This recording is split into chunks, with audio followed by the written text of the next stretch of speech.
Tomara que a tristeza te convença que a saudade não compensa e que a ausência não dá paz. Que o verdadeiro amor de quem se ama tece a mesma antiga trama que não se desfaz. E a coisa mais divina que há no mundo é viver cada segundo como nunca mais. Vinícius de Moraes, obrigado, mestre. Obrigado por mostrar que as coisas findas, mais do que lindas, ficarão. E obrigado, sobretudo, por fazer a gente pensar nesse bicho que come o tempo chamado saudade. Uma palavrinha que só existe na língua portuguesa. Como diria Luís de Camões, a última flor do laço inculta e bela. Uma palavra que ora supõe ausência, ora supõe completude. Uma palavra que é ao mesmo tempo abismo e porto seguro. No tempo que tudo cabia aqui, isso aqui é um dicionário. Minha Nossa Senhora, tem gente que nem sabe o que é. A gente batia a cabeça para livros como esse. Antes do São Google coletar todo ou quase todo o saber do mundo. A palavra saudade cabia num verbete. Cadê? Saudade é um substantivo que significa a ideia de lembrança nostálgica e, ao mesmo tempo, suave de pessoas ou coisas, distantes ou extintas, acompanhadas de um desejo de torná-las ou vê-las ou possuí-las. Do latim, saudade vem de solitude, que na tradução literal quer dizer o quê? Solidão. Será que as suas saudades cabem nessa explicação? As minhas certamente não.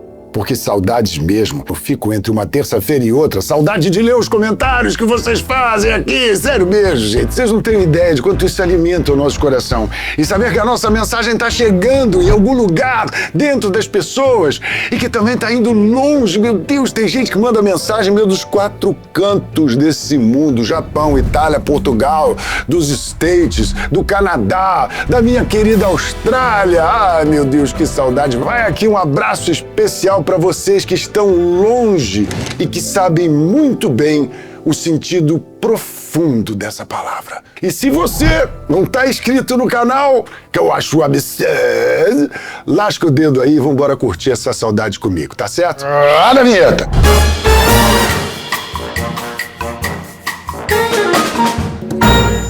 Mário Quintana, cabeça ilustre quando o assunto são sentimentos do dia a dia, encontrou um jeitinho todo seu para fazer poesia sobre a falta que nos move. O tempo não para, só a saudade é que faz as coisas pararem no tempo. Esse mar é Flórida. Gaúcho do Alegrete, inclusive estudou no Colégio Militar de Porto Alegre, Zum Zaravalho. Entendedores entenderão. O que eu adoro no Quintana é a habilidade que ele tem de fazer com o simples, com o óbvio, que me encanta, uma barbaridade que me cai até os buteados do bolso. Aquele poema do Lácio, o abraço, aquilo, putz, é a coisa mais linda do mundo. Agora, um outro carioca já da Rua do Acre, o Francisco Alves, o rei da voz da Era do Ouro do rádio, cantava assim: confete, pedacinho colorido de saudade, ai, ai, ai, ai, ao te ver na fantasia que eu usei, confete, confesso que chorei. Diz vibrato assim, arrepiou, ó. Aqui, arrepiei tudinho. Quantas vezes a música brasileira já não se serviu da palavra saudade para encantar multidões? É só chamar o síndico que de cara a gente cai no pretérito imperfeito do seu não sei por que você se foi, quantas saudades eu senti e de tristeza vou viver, a que a Deus não pude dar. Olha, tem saudade do Djavan, Marisa Monte, de Dalva de Oliveira, Dorival Caymmi, de Raimundo Fagner, a Gonzaguinha. Tem saudades nas evidências do Chitãozinho e Chororó. Diz que é verdade, que tem saudade. Mas eu vou citar aqui uma estrofe daquele que para mim foi o bardo de toda uma geração, quando o Brasil se largou nos braços de uma legião. A Legião Urbana. O poeta Renato Manfredini Júnior, o nosso Renato Russo, essa frase é matadora. Ele diz: quem me dera, ao menos uma vez, explicar o que ninguém consegue entender, e o que aconteceu ainda está por vir, e o futuro não é mais como era antigamente. O Renato sequer usou a palavra saudade para que seu significado bonito transbordasse pelos seus versos. Mas eu fico aqui muito encafifado de vez em quando eu escuto essa frase. Essa frase, o futuro não é mais como era antigamente. Será que a gente, agarrados à ideia do que já foi, presos a uma zona de conforto, de vivências que foram bonitas, não se fecha para um porvir?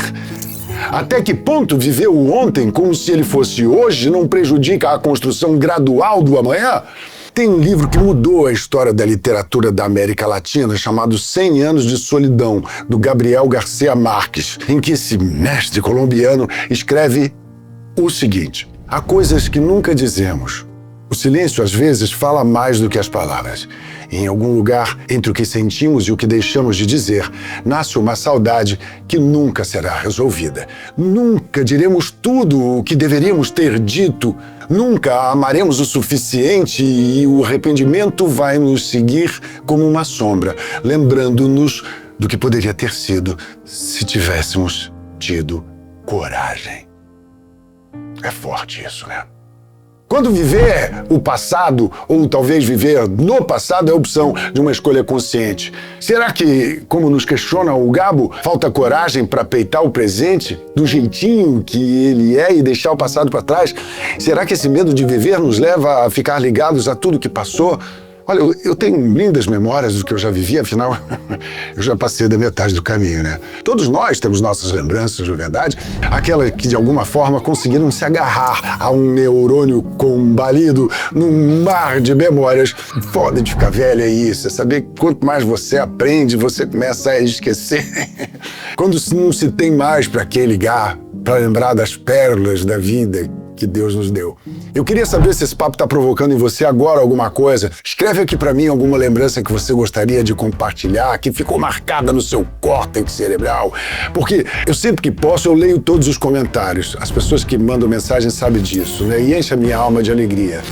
Deixa eu puxar uma história aqui do fundo do baú. Eu tenho uma memória aqui na minha cabeça de uma coisa que aconteceu comigo. Eu e meu irmão fomos pro colégio militar. Chegou no final, eu me formei, fui pra Marinha Mercante aqui no Rio, na escola que é o Ciaga. Ele fez em Belém do Pará. Eu fiquei 2 anos praticamente sem encontrar o meu irmão. E aí um dia o meu navio, que era da Flumar, um navio químico, tinha uma operação rápida, ele foi pra Belém do Pará. Eu falei, caramba, pô, já tinha 2 anos que eu não vi o meu irmão, eu tava com a saudade louca dele. Aí nós combinamos, eu passei pelo rádio, tinha rádio, né, velho?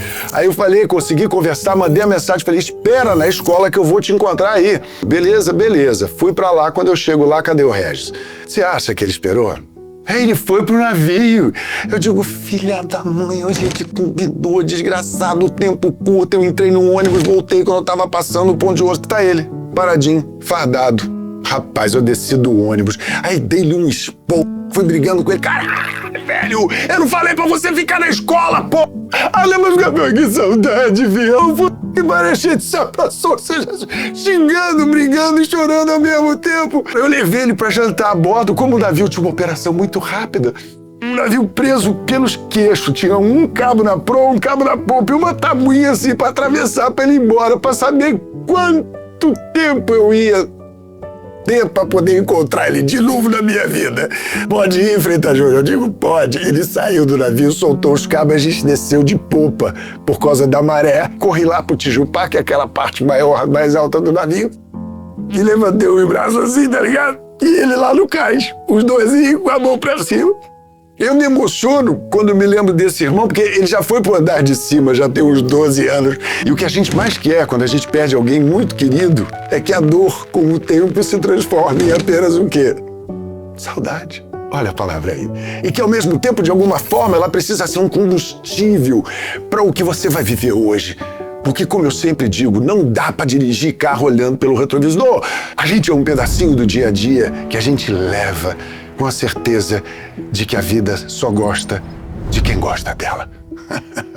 Faz um tempinho nós aqui fizemos um episódio no canal sobre datas comemorativas, nada convencionais, como por exemplo o Dia do Careca, o Dia do Orgasmo. Existe o Dia Nacional da Saudade, vocês sabiam? Ele se comemora a 30 de janeiro e é uma data que se pressupõe alegre, pra gente revisar o que passou. Só que tem a possibilidade da gente se agarrar no lado triste da saudade, né? Que na cultura popular também é conhecido como banzo. Sim, ele existe e chega a ser diagnosticado clinicamente. Na medicina, a saudade vivida em excesso, sem filtro, causa letargia, depressão, confusão, mas também apresenta sintomas físicos, como palpitações cardíacas, distúrbios do sono. A expressão morrer de saudade parece mais poesia do que realidade, mas de fato, ela pode afetar diretamente a saúde. E se não tratado, a questão pode fazer com que ela ganhe um significado literal, levando o paciente a óbito. No organismo, o cérebro é o primeiro a sentir os efeitos da saudade extrema. Em seguida, estômago, coração.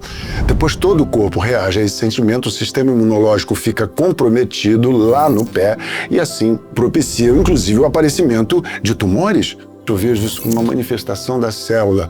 A quantidade de tristeza, de mágoa, de sofrimento que a gente vem imputando ao nosso corpo. Uma hora a célula fala, porra, me alivia, velho, me ajuda! Quem levantou essa reflexão foi uma reportagem recente do G1, um clínico lá de Campinas, ele Jamiro Vanderlei, eu acho. Ele explica que quem não sabe lidar com a saudade pode ter uma depressão profunda que resulta em outras doenças graves. Ele acompanhou de perto o caso de um pai que veio a óbito logo depois de perder a sua filha vítima de um choque anafilático. Ele descobriu um câncer no pulmão e poucos meses depois ele não resistiu. Ele morreu de saudade. Não é por acaso que a literatura clínica lista milhares desses e outros casos, não é? Porque o ser humano, como a gente sabe, ele é o único animal que tem a noção e o entendimento, não é verdade, da sua finitude. E a gente sabe que um dia a gente vem e um dia a gente vai, desocupando o beco. E a gente vai aprendendo a lidar com isso desde criança. Vão-se os animais de estimação, vão os avós, depois os pais, alguns amigos pelo caminho. Mas a inversão da ordem natural dessas coisas, quando um filho vai antes, vamos combinar que é um tipo de dor que não tem tamanho. Ó pedaço de mim, ó metade arrancada de mim. E para continuar a jornada é preciso um esforço sobre-humano, é juntar forças de onde não se tem. A escritora Tati Bernardi escreveu outro dia um lance muito bonito. Ela diz, eu tenho saudade de 1000 coisas e todas essas 1000 coisas sempre caem na mesma e única coisa que eu tenho tanta saudade. Eu tenho saudade de tudo. É assim a vida. Nós vamos experimentando coisas e as coisas que se transformam, sensações, cenários, tempos, mas sobretudo pessoas. Criaturas que marcam a nossa história, que mudam a nossa vida e que deixam saudade. Por isso é que é preciso aproveitar enquanto a gente tem. Isso é que é preciso, pá. Foda-se. Isso é que é precioso. Cuidar para que as lembranças sejam sempre as melhores, as mais doces. E não se admire se um dia um beija-flor invadir a porta da sua casa, lhe der um beijo partir. Foi eu que mandei um beijo junto com um anzol e um queijo. Só para lembrar que vocês são preciosos aqui no nosso canal. Até semana que vem eu espero você. Ei, Nelson Freitas, oficial. Ué, não vai falar? Take 1. Uá! Miserável. Falou pra não falar? Não, eu falei pra me bater. Vambora. No tempo em que o mundo cabia aqui, ó, na palma de uma mão. Resolve um pra mim. Cabia onde? Me fui. Resolve um pra mim. Coisa mais divina que é do mundo. Só uma linha befilhada. Ih, não é a coisa. Volta do começo. Assim, o amor da desgraça. Tá gravando ainda, não tá? Tá. Olha só, ó. Ninguém cortou esse cara. Acabou. Levanta, por favor, Vi. Consegue ler? Olha, acabou.